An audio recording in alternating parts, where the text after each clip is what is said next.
앞뒤 좌우로 인사하는 시간 왔는데요. 환하게 웃으면서 제 옆에 앉아주셔서 감사합니다. 시작.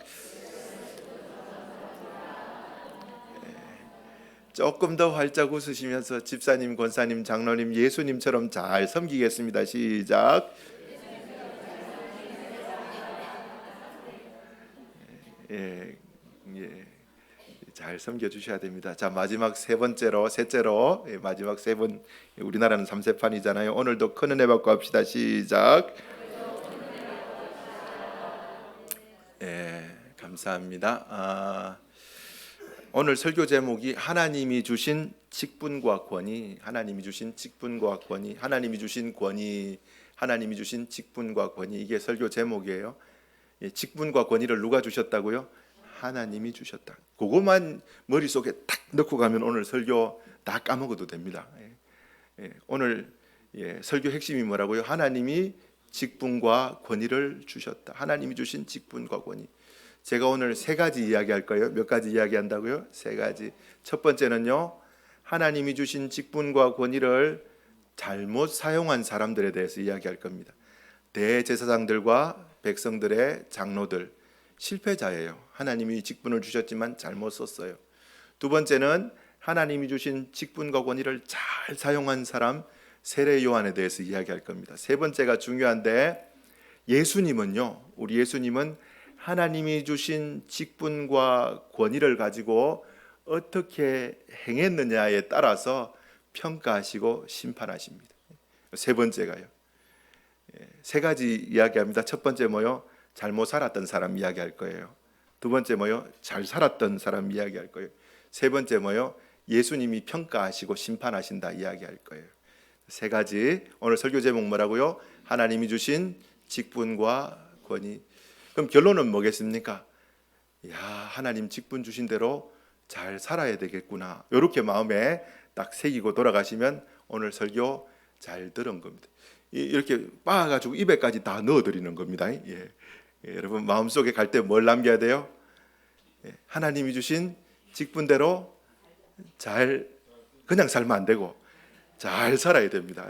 잘 살아야 됩니다. 자, 오늘 본문에 대제사장들과 백성의 장로들이 예수님께 다짜고짜 찾아와서 따져 묻기 시작합니다. 23절에 예수님께서 성전에 들어가 가르치실새 대제사장들과 백성의 장로들이 나와 이르되 네가 무슨 권위로 이런 일을 하느냐, 또 누가 이 권위를 주었느냐.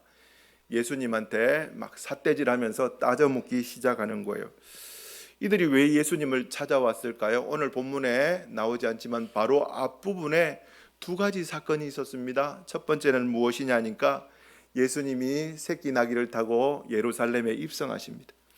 예수님이 예루살렘 입성할 때에 예수님을 환영하는 인파들이 종려나무 가지를 꺾어서 막 흔들어요. 깃발을 흔들듯이 막 흔들고 자기의 하나밖에 없는 겉옷을 벗어서 땅바닥에 쫙 깔면서 레드 카펫을 만드는 거예요. 예수님 어서 오십시오. 뭐라고 외쳤습니까? 호산나, 우리를 구원하소서. 호산나, 호산나 같은 뜻. 구원하소서. 다윗의 자손 예수여, 호산나. 막 그렇게 외치는 거예요. 수많은 사람들이 그렇게 외치는 모습을 보면서 그때 기득권 세력이라고 표현해야 되죠. 수많은 인기를 홀로 받아왔던 대제사장, 그리고 그 인기에 버금갈 정도로 많은 인기를 누렸던 백성의 장로들이 마음속에 있었던 그 불편한 감정들을 토로하기 시작하는 거예요. 우리가 원래 인기의 정점에 있었는데 저 신진 세력 예수 저거 봐라. 오늘 본문하고 같은 내용이 기록된 요한복음에는요 이렇게 기록되어 있습니다. 12장 19절에 보면 바리새인들이 서로 말하되 볼지어다, 봐라 이야기합니다. 너희 하는 일이 쓸데없다. 보라, 온 세상이 그를 따르는도다. 우리 뭐 좀 열심히 해서 사람들에게 인정받으려고 하는 거 집어치워라, 이거 이야기하고 있습니다. 예수님한테 빈정거리는 거죠. 아이고 끝났다, 끝났다 이런 거예요. 예수님이 사람들에게 칭찬 듣고 칭송받는 것이 불편했어요. 이 사람들에게 있어서 예수님은 눈의 가시였습니다. 눈의 가시요. 그래서 기회가 있을 때마다 예수님을 흠뜯고 깔짓뜯고 막 이러고 싶었던 거예요. 그뿐만 아니라 두 번째 또 어떤 일이 있었냐니까 예수님이 성전에 들어가셔서 물건 파는 사람, 돈 바꾸는 사람, 비둘기 파는 사람들을 다 쫓아내버리셨어요. 다 쫓아내버리셨어요. 여러분, 성전에는요, 시장이 아닙니다. 성전이 시장이 될 수가 없죠. 상점이 마켓이 들어와야 될 이유가 전혀 없는데 왜 그런 마켓이 상점이 생겼을까요? 성전에서는요, 매일 하루도 빠짐없이 제사를 드렸어요. 하나님 앞에 제사를 드리는데 거기밖에 없어요. 독점입니다. 어떻게 보면요. 성전에서만 제사를 드려야 하니까 제사를 드리기 위해서 원건 각처에서 제물을 들고 모여드는 사람들이 그들의 행렬이 끝없이 늘어져 있었습니다. 하나님께 드리는 제물은 여러분 흠이 없어야 돼요. 근데 성전 입구에서 제물을 하나님께 흠없는 제물을 바치기 위해서 검사하는 사람이 있어요. 이 똑바로 된 제물인가? 검수하는 그 제사장의 눈에 딱 봤을 때 자기는 흠없는 거라고 들고 왔는데 흠이 보인다. 그러면요, 성전 앞까지 들고 오는 수많은 수고를 했음에도 불구하고 제물을 들고 다시 집에 가가지고 흠없는 거 다시 찾아서 와야지 제사를 드릴 때 제물로 바칠 수가 있어요.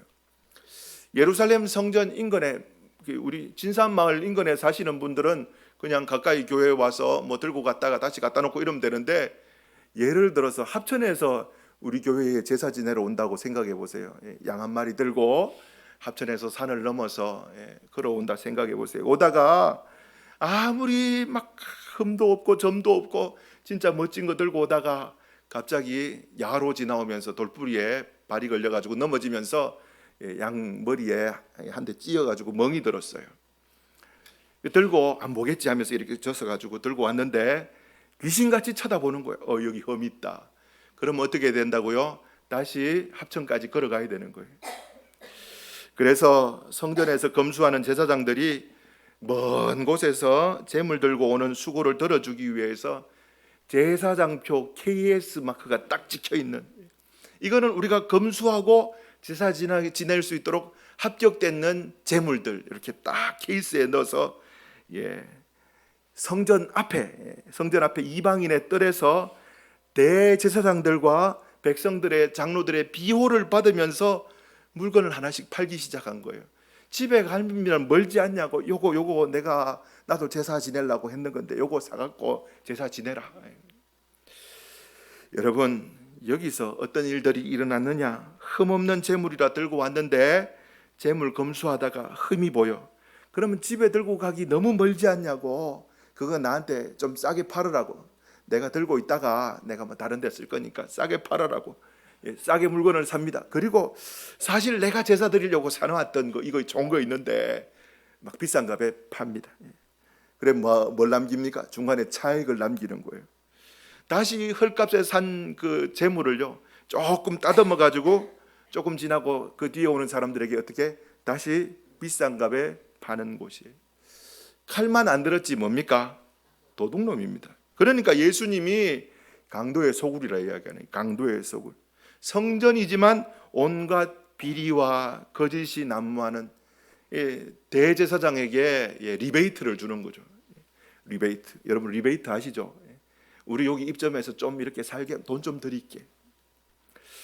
그 중심에 비리와 강도의 소굴 중심에 대제사장과 백성의 장로들이 버젓이 있는 거예요.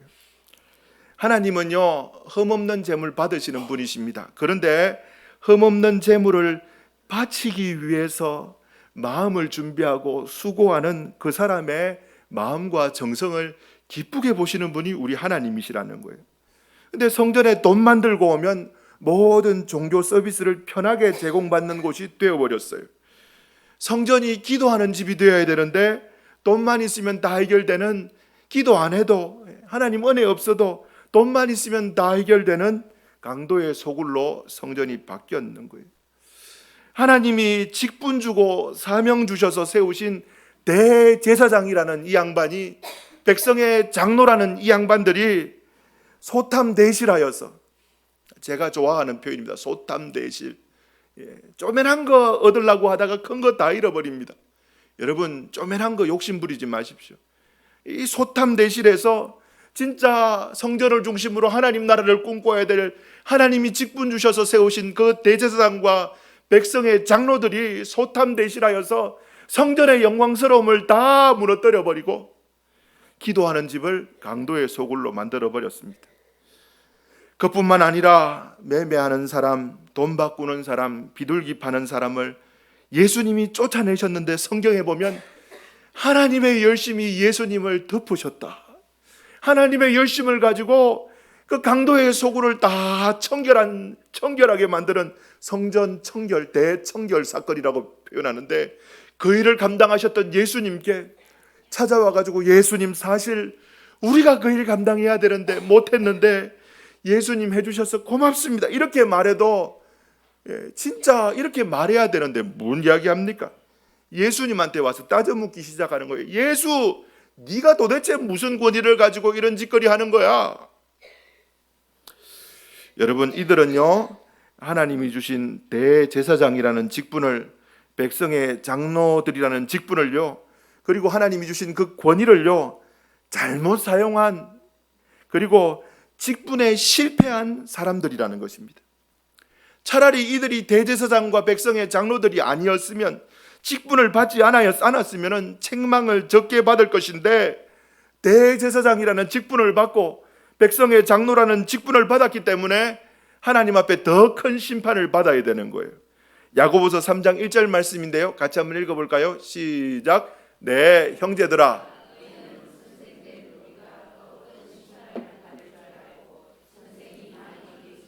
야고보가 이야기해요. 예수님 동생 야고보가. 바꾸어 말해볼까요? 네, 형제들아, 너희는 목사된 우리가 더 큰 심판을 받을 줄 알고 목사 많이 되지 말라. 또 바꾸어 말해볼까요? 네, 형제들아, 너희는 장로된 우리가 더 큰 심판을 받을 줄 알고 장로 많이 되지 말라. 또 바꿔 말해볼까요? 네, 자매들아, 너희는 권사된 우리가 더 큰 심판을 받을 줄 알고 권사 많이 되지 말라. 집사님 해드릴까요? 하나님이 주신 대제사장이라는 타이틀을 가지고 있으면서, 백성의 장로들이라는 타이틀을 가지고 있으면서 하나님을 위해 예배와 제사를 기획하는 것이 아니라 사람의 편안함과 안일함을 위해 예배와 제사를 기획했고, 하나님이 아니라 대제사장과 백성의 장로라는 그 타이틀과 자리와 입지와 명예와 이윤을 지키기 위해서 예수님과 교회를, 1세기 그 성전을 망하게 했던 사람들이 이 직분자들이라는 거예요. 너희는 먼저 하나님의 나라와 하나님의 의를 구하라는 주님의 말씀을 정면으로 거부하고 눈에 보이는 실질적인 이윤을 위해서 팥죽 한 그릇에 장자의 직분과 장자의 권위와 장자의 명예를 팔아버렸던 에서의 길을 선택했던 사람들이고, 그 에서의 길을 걸어갔던 사람들이라는 거예요. 그뿐만 아니라 영적인 눈이 얼마나 어두워졌으면요, 하나님의 아들이 세상에 오셨음에도 불구하고, 영적인 지도자라는 사람들이 하나님의 아들이 세상에 오셨음에도 불구하고 하나님의 아들을 대적했어요. 그뿐만 아니라 나중에 십자가에 못 박아 죽게 만드는 장본인들이 되었다는 것입니다. 요한계시록에 이들에 대해서 뭐라고 설명하느냐? 요한계시록 11장 8절, 중요한 말씀이니까 여러분 눈 크게 뜨고 한번 읽어볼까요? 시작. 그 성은 영적으로 하면 소돔이라고도 하고 애굽이라고도 하니 곧 그들의 주께서 십자가에 못 박힌. 여러분, 그 성이 어디냐? 예수님 십자가에 못 박힌 곳이요. 거기가 어디냐? 예루살렘입니다. 예루살렘 돌성전을 중심으로 하여서 예수님과 교회를 핍박했던 그들을 보고 예수님은요, 찬란한 예루살렘 시온 그렇게 평가하지 않아요. 에이 소돔아, 에이 애굽아, 이렇게 평가합니다. 이들은요, 자기 자신의 직분과 권위를 남용했어요. 오용했어요. 자기 자리 지키기 위하여서 로마를 등에 업고 자기 명예와 세상에서 주는 자리, 대제사장이시군요, 장로님이시군요, 그 자리 지키기 위하여서 하나님이 부르신 부름의 상에는 전혀 관심이 없는, 영원한 것에는 관심이 없는 어떻게 보면 실패한 인생들이라는 것입니다. 그뿐입니까? 이들이 예수님이 십자가와 부활로 세우신 초대교회를요, 로마가 핍박한 게 아니고 이들이 핍박했어요. 이들이 핍박했어요. 예수님은 이들에 대해서 무섭게 책망합니다. 마태복음 15장 14절, 그냥 둬라. 그들이 맹인이 되어 맹인을 인도하는 자로다. 만일 맹인이 맹인을 인도하면 둘 다 구덩이에 빠지리라. 영적인 지도자라고 이야기하는데 영적인 눈이 깜깜해. 그러니까 이끌어가는 모든 백성들은 어떻게 해요? 그냥 구덩이에 다 빠뜨리는 거예요. 자기만 빠지는 게 아니라. 예수님이 더 무서운 말씀을 하십니다. 마태복음 23장 15절, 화 있을진저 외식하는 서기관과 바리새인들이여, 너희는 교인 한 사람 얻기 위해서 바다와 육지를 두루 다니다가 생기면 너희보다 배나 더 지옥 자식이 되게 하는도다. 여러분, 되게 무서운 말씀 아닙니까? 영적 지도자라고 이름은 있고 직분은 있고 제사장이라는 이름은 있고 장로라는 이름은 있는데 영적인 눈이 어두워져요. 자신의 이익을 위해서 하나님의 아들을 대적했고, 자신의 이익을 위해서 하나님의 교회를 대적했고, 하나님이 이들에게 직분과 권위를 주셨지만 이들은 실패한 직분자고 실패한 권위자들이고, 에서처럼 하나님이 주신 직분을요, 팥죽 한 그릇의 무게 정도로 하찮게 여겼던 어리석은 사람들이라는 것입니다. 첫 번째 이야기를 해드렸어요. 하나님이 주신 직분과 권위를 철저하게 실패했던 사람들입니다. 두 번째는 뭐 이야기한다고요? 하나님이 주신 직분과 권위를 잘 사용했던 사람 이야기해 드릴게요. 세례 요한입니다. 오늘 본문에 예수님은 세례 요한에 대해서 세례 요한이 의의 도를 위해서 왔다 말합니다. 21장 32절 앞부분에 보면요, 이렇게 기록되어 있습니다. 요한이 의의 도로 너희에게 왔거늘. 의의 도를 위하여서. 여러분, 요한도 나실인입니다. 나실인. 여러분, 나실인 들어는 보셨을 거예요. 사무엘도 나실인, 삼손도 나실인, 세례 요한도 나실인. 나실인이 뭐냐 하니까 하나님이 세우신, 하나님의 목적을 위해 하나님이 구별하여서 세우신, 특별히 구별하여서 세우신 사람을 보고 나실인이라고 이렇게 부릅니다. 세례 요한은요, 오실 예수님의 길을 예비하게 하기 위해서 특별히 하나님이 사명 주시고 직분 주셔서 세우신 사람이라는 거예요. 저는 사명과 직분은 같다라고 보는 사람입니다. 직분과 사명은 뭐라고요? 같다. 하나님이 저를 목사로 세우셨어요. 그럼 무슨 사명 주신 겁니까? 목회하라는 사명을 주신 거예요. 같은 거예요. 여러분, 직분 따로 있고 사명 따로 있는 게 아니에요. 하나님이 장로로 세우셨다. 그 장로가 하나님이 나에게 주신 사명이에요. 요한의 사명은요, 광야에서 외치는 자의 소리였습니다. 광야에서 오실 메시아의 길을 예비하는, 예수님보다 조금 먼저 와서 예수님의 오실 길을 예비하고 준비하는 사명이 세례 요한에게 있었습니다. 요한은요, 낙타 트롯을 입었고 가죽 허리띠, 단벌 신사였습니다.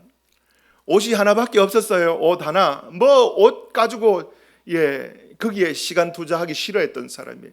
먹는 것은 메뚜기와 석청, 광야에서요. 먹는 것과 입는 것에 시간과 열정을 투자하지 않았습니다.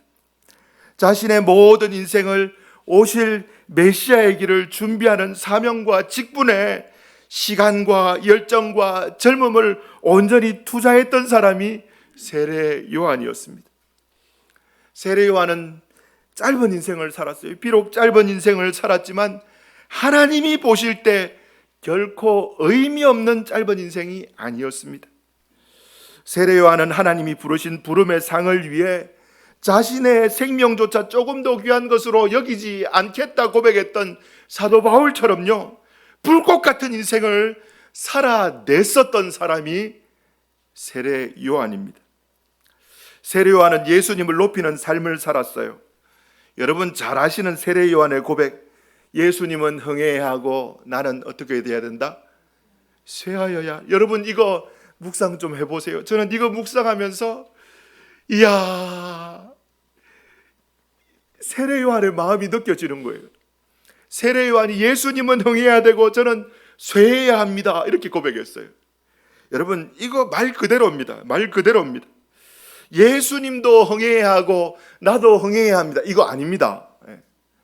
많은 그리스도인들이 예수님도 잘 되고 나도 잘 돼야지, 이런 생각을 가지죠. 또 어떤 생각을 가집니까? 예수님이 흥해진다면 나는 쇠해도 좋아, 이것도 아닙니다. 비슷해 보이는데 이거는 다 요한의 마음과 전혀 관계없는 짭퉁들이에요. 요한은 뭐라고 말합니까? 예수님은 흥해야 하고 나는 반드시 쇠해야 돼, 사라져야 돼. 혹시라도 내 세대가 지나서 다음 세대에 나를 기억하는 사람이 나를 기려서 예수님의 영광에 극히 일부라도 빼앗아 간다면 나는 사라지고 없어져야 돼. 이게 세례 요한의 고백입니다. 여러분, 세례 요한은요, 광야에서 사람들에게 세례를 베풀면서 자신을 알리거나 자신의 세력을 넓히려고 하지 않았어요. 심지어 자기를 찾아오는 제자들마저도 저리로 가, 예수님이 길이야, 저리로 가, 예수님을 따르도록 만들었어요. 철저하게 자신은 안개와 같이 사라지고 예수님만 드러나는, 소개하는 인생을 살았던 사람이 세례 요한입니다. 세례 요한이 또 멋진 말을 했죠. 나는 예수님의 신발끈을 풀기도 감당 못할 사람입니다. 우리 신발끈 풀어주고 묶어주고 이러지 않습니까? 드라마 이런 거 보면은 연애할 때 여자친구 신발끈 풀리면 무릎 딱 꿇고 막 묶어주고, 그런 거 있지 않습니까? 그런데 이 시대에 신발끈을 묶어주고 풀어주는 사람은 누구냐니까, 종들 중에서, 노비 중에서 제일 말석에 있는 사람이 주인 앞에 무릎을 딱 꿇고 신발끈을 풀어주고 신발끈을 묶어주는 일을 한대요. 제일 말석에 있는 사람이. 요한의 고백이 무엇입니까? 나는 예수님 앞에서 종들 중에, 노비들 중에, 종놈 중에 제일 말석에 있는 그 사람보다도 더 못한 자다. 예수님을 어떻게 소개합니까? 내 뒤에 오시는 예수님은 손에 키를 들고 자기 타작 마당에 오셔서 알곡은 모아 곳간에 들이시고 쭉정이는 꺼지지 않는 불에 던져 넣으실 심판자시다. 여러분, 예수님만 줄기차게 알렸던 사람이 세례 요한입니다. 성경에 세례 요한 이야기 아주 짧게 등장합니다. 예수님께 세례를 베푼 후 헤롯의 부정과 부패를 향하여서 사자의 심장을 가지고요. 여러분, 왕이에요. 왕 앞에 서는데 떨려가지고 쫄려가지고 다 창 들고 있는 군사들이 딱 줄 서 있는데 손가락 하나에 목이 날아가는데 사자의 심장을 가지고 헤롯을 향하여서 질타하며 공의를 외치다 순교했던 사람이 세례 요한입니다. 세례 요한은 짧은 인생을 살았지만 하나님이 주신 직분을요, 하나님이 주신 사명을요, 하나님이 주신 그의 권위를요 100% 살아냈던 사람이에요. 젊음을 갈아 넣어서 그렇게 살아냈던 사람이라는 거예요. 하나님 앞에서 표대를 향하여서, 하나님이 하늘에서 주실 그 상급을 바라보면서 표대를 향하여서 있는 힘을 다해서 달려갔던 사람이 세례 요한입니다. 예수님은 세례 요한을 어떻게 평가합니까? 마태복음 11장에 보면 세례 요한, 여자가 낳은 자식들 중에서 최고로 큰 사람이 세례 요한이다, 이렇게 평가합니다. 예수님이 극진히 평가해 주시는 거예요. 영원한 것을 얻기 위해서 영원하지 않는 것을 버리는 사람은 결코 바보가 아니다. 짐 엘리엇 선교사님. 영원한 것을 위하여서 영원하지 않는 것을 헌신짝처럼 버리는 것은 바울도 그랬고 요한도 그랬고 결코 바보가 아닌 거예요. 짐 엘리엇 선교사님도 그랬고. 세례 요한은요, 불꽃같이 하나님이 주신 사명과 하나님이 주신 직분과 하나님이 주신 그 권위를 감당했던 사람이라는 것입니다. 사랑하는 성도 여러분, 제가 두 가지 이야기했어요. 첫 번째는 하나님이 주신 직분과 권위를 잘못 사용한 실패한 케이스. 두 번째는 하나님이 주신 직분과 권위를 아름답게 잘 사용한 세례 요한 이야기해 드렸습니다. 여러분 어떻게 살아야 될까요? 1번, 2번 어떻게 살아야 될까요? 2번입니다. 할렐루야. 예, 할렐루야. 자, 마지막 셋째로 결론입니다. 결론입니다. 대제사장과 백성의 장로들에게 직분을 주신 분이 누굴까요? 하나님입니다. 하나님이 주셨어요. 세례 요한에게 사명과 직분과 권위를 주신 분도 하나님이세요. 여러분, 한 걸음 더 나가 볼까요? 저를 마리교회의 담임 목사로 세우신 분도 하나님입니다. 하나님. 조금 더 나가 볼까요? 여러분들을 장로님으로 세우시고 권사님으로 세우시고 장립 집사님으로 세우시고 집사님으로 세우시고 성도로 부르신 분이 누구라고요? 하나님이십니다. 직분을 주신 분이 하나님이에요. 하나님. 디모데전서 1장 12절 나를 능하게 하신 그리스도 예수 우리 주께 내가 감사함은 나를 충성되이 여겨 내게 직분을 맡기심이니. 잘했다 아들아. 직분을 주신 거예요. 목사라는 직분을 주시고 장로라는 직분을 주시고 권사라는 직분을 주시고 장립집사라는 직분을 주시고 직분 받을 때에 찬송가 323장 부르면서 부름받아 나서니 몸 어디든지 가오리다. 주님 가라면 가겠습니다. 로마서 13장 1절 권세는 하나님으로부터 나지 않음이 없나니 모든 권세는 다 하나님께서 정하신 바라.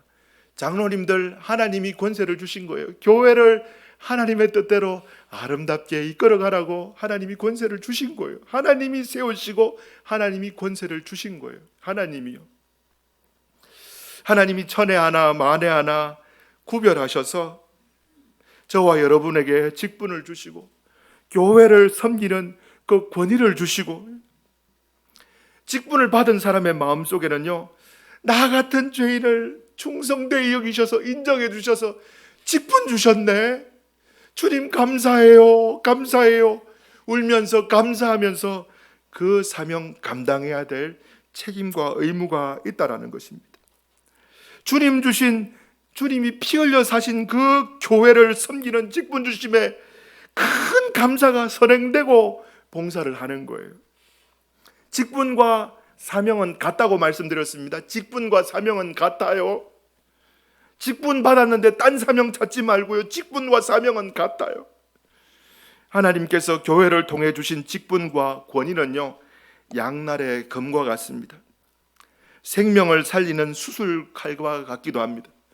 직분을 잘 감당하면요, 생명을 살려요. 그런데 사람을 죽이는데 사용되어지는 살인자의 칼과 같은 것도 여러분 직분입니다. 직분 잘 감당하면 자기도 살고 교회도 살고 이웃도 삽니다. 그러나 직분 받았음에도 불구하고 잘못 감당하면 자기도 죽고 교회도 죽고 이웃도 죽는 겁니다. 하나님이 주신 직분이지만 직분을 감당해내야 될 몫은요, 저와 여러분들의 어깨에 지어져 있습니다. 직분을 제대로 감당 못한 자들에게 주님은요, 이 대제사장들과 백성의 장로들에게 뭐라고 말씀하셨느냐? 마태복음 21장 31절 예수님께서 그들에게 이르시되 내가 진실로 너희에게 이르노니 세리들과 창녀들이 너희보다 먼저 하나님 나라에 들어가리라. 마태복음 21장 43절 그 바로 뒤에 나오는 본문입니다. 그러므로 내가 너희에게 이르노니, 같이 한번 읽어볼까요? 하나님의 시작. 하나님의 나라를 너희는 빼앗기고 그 나라의 열매 맺는 백성이 받으리라. 되게 무서운 책망을 하십니다. 하나님이 믿고 직분 주셨어요. 첫째 아들이 예 충성하겠습니다. 포도밭에 가 일 좀 해. 예 충성하겠습니다. 부름받아 나서니 몸 목사로 세워주셔서 장로로 세우셔서 부름받아 나서니 몸 충성하겠습니다. 그리고 안 가요. 주님 다 빼앗아 버린대요. 여기서 말하는 하나님의 나라는 죽어서 들어가는 나라가 아닙니다. 로마서 14장 17절 하나님의 나라는 먹는 것과 마시는 것이 아니고 성령 안에 있는 의와 평강과 희락이라. 직분 제대로 감당 못하면요, 성령 안에서 주어지는 의와 평강과 희락 하나도 없습니다. 하나도 없습니다. 감당하면요, 하나님이 막 부어주십니다. 몸은 고단한데 주님 말씀하시는 대로 직분 사명 감당하면서 주여 힘주시옵소서, 시간을 쪼개서 내 환경을 쪼개서 직분 감당할 때 하나님이 의와 평강과 희락을 주시는 거예요. 고린도전서 4장 20절 하나님의 나라는 말에 있지 아니하고 오직 능력에 있습니다. 아무리 천상의 미사업구를 쓴다 하더라도 직분을 하나님의 뜻대로 감당하지 못하면 하나님의 능력이 안 나타납니다. 하나님이 함께 하시지 않아요. 그러나 하나님이 기뻐하시는 그 일 감당할 때에, 직분 감당할 때에 말이 좀 어둔할 수도 있습니다. 그런데 하나님이 역사하시는 거예요. 능력이 막 나타나는 겁니다. 자, 말씀을 맺도록 하겠습니다. 결론은 하나라고 했지요. 하나님이 직분과 권위를 주셨어요. 우리는 하나님이 주신 직분과 권위를 어떻게 해야 된다고요? 잘 감당해야 된다. 하나님이 목사로 불렀으면요, 주님 앞에 서는 그 순간까지 말씀을 가르치고 교인들 신방하고 그 일에 생명 걸어야 되는 거예요. 하나님이 장로로 세우셨으면요, 성도를 돌보고 목양의 사역, 신방하고 목양하는 사역 감당해야 돼요. 권사로 세우셨습니까? 성도들을 위해서 울며 기도하는 사명 감당하셔야 됩니다. 집사로 세우셨습니까? 교회를 위하여 땀을 흘리며 봉사하셔야 됩니다. 다른 거 아니에요. 교회를 위해서 하나님이 세우신 직분 아닙니까? 직분 잘 감당하셔서 하나님이 주시는 의와 평강과 희락이 넘치고 하나님의 능력으로 살아가는 우리 성도들 되기를 예수님의 이름으로 축원합니다. 아멘.